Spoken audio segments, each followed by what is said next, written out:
Welcome back. Is your sales team a little bit sluggish and unmotivated right now?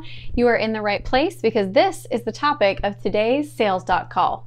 Hi Amy, I'm John from North Carolina and I run a small business and my sales team's kind of struggling right now. Sales are down and I'm just trying to figure out how to motivate my sales team when sales are down. John, that is such a good question and it's so relatable to so many people. It is natural that sales teams kind of go up and down because they're run by humans and humans can be a little bit up and down. But there are definitely a lot of things that you can do in order to get your sales team back on track and get them motivated. So today I'm going to give you my top strategies for how to train them and then some specific things that you can do to help your lows not be as low and allow you to spend more time in the highs.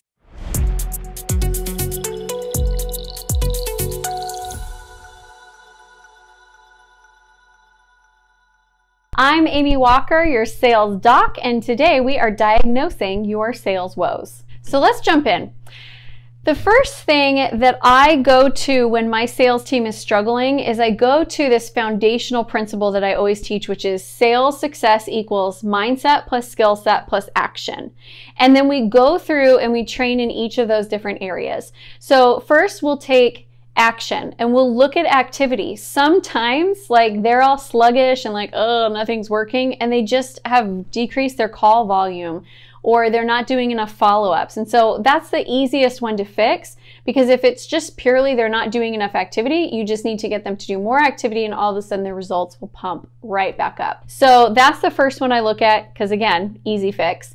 The second thing that I look at is their skill set. So this is where we'll look at, all right, how are they doing with the script? Review some sales calls. Look at the emails and listen to them overcome objections. Do some role plays. Try to help them narrow in on what is the missing skill that they could tweak and adjust that would then create a better result for everybody. And so that's the next thing that I look at. And sometimes it's like there's an external thing going on, like maybe it's getting close to the holidays and they're getting a bunch of, yeah, contact us next year. Or maybe it's that, the area that you live in just had a big storm or they're having a big celebration, but people are very distracted. And so sometimes you really need to troubleshoot things that you haven't had to troubleshoot before. Like they're just coming up against a new scenario. So my last strategy for you, and this is time consuming, but man, does it make a difference, record and listen to their calls. Like when you hear it, you're going to see what the issue is and they might not be able to hear it. I've had team members where I'm like, oh, that's the moment where you talked them out of the sale. And they're like, what? I didn't do that. Yes, you did. You said this. They were leaning here. You said this and it talked them out of the sale right there. Like it can be so apparent. But if you don't take the time to actually listen and teach and mentor and train, you don't actually really know what's going on. Now, if action is looking good and skill set's looking good, it's mindset. It's always mindset. That is the missing piece of the puzzle. And what happens is you have individual mindset and then you have collective mindset. So when the individual performance kind of like drops, then they start to share their negativity and their doubt with everyone else on the team. So you can have the whole collective mindset kind of go into a slumpy negative place as well. And so I train them on mindset tools that they can use. Here's the thing, it's not my job to make them have a positive mindset. That's part of their job. It's part of their success. And so if they want to be successful, they will step in and they will run with this mindset work and come back the next week being more successful and grateful. If they don't, they may not be a fit for your sales team, because salespeople like to blame the business owner. They like to be like, well, it's just the leads. We don't have good leads right now. It's so interesting. This last week on my sales team call, one setter was saying how great the leads were and how great the process was. And the other setter was saying how bad the leads were and how, the process was just like undoable. I was like, it's the same leads. It's the same process. Now let's talk about some management strategies that you can use when you see the sales motivation getting a little slumpy. Like how do you lift that back up and get people excited and ready to work again? I've got a couple tips for you here too. Number one, you can remind them about their why. Why are they doing this? What are they motivated by?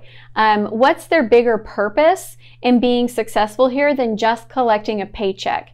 When we are motivated and we have a vision for where we're going in our life, we are a lot more successful.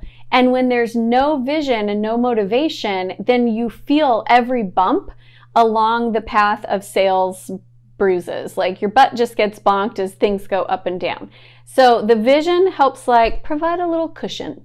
That's the best way I can think to say it. All right, the next thing that I do is I find out what they are excited to work for, especially as a team collectively.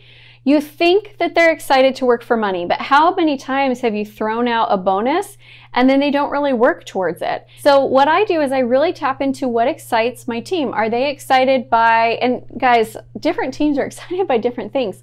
I've had teams work super, super hard for me to do something embarrassing and post it in our group chat. I've had teams work super, super hard for us to go do something fun together.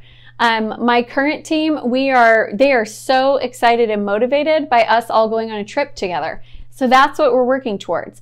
So knowing what actually motivates your team and gets them to tick is going to be important in how you structure your incentives, your prizes, and your bonuses.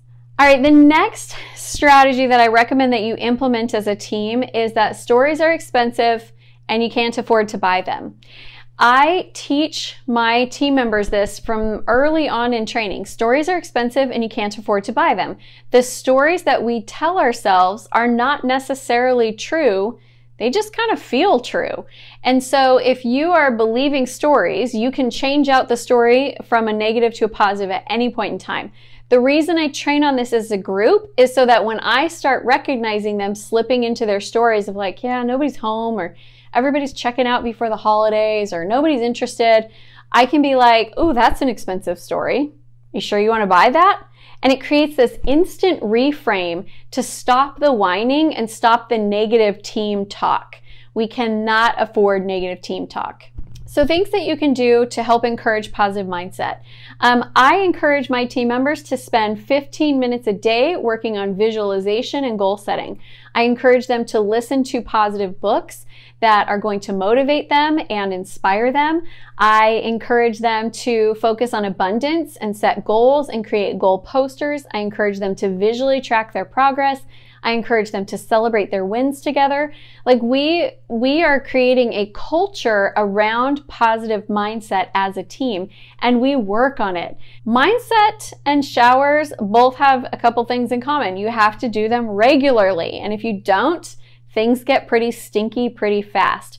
So teaching them and consistently talking about it and reminding them, and them understanding that this isn't some side thing that we do.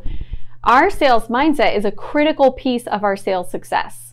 All right, John from North Carolina and every other person out there that's running a sales team and is trying to keep them motivated. Now you got some strategies and you know how to motivate your sales team when sales are down. So the next video that you're going to want to watch is how to acquire customers without a marketing budget. There are some really good tips in there. You know you want to watch that one because everybody wants to save money on their marketing and everybody wants new clients. So go click it now.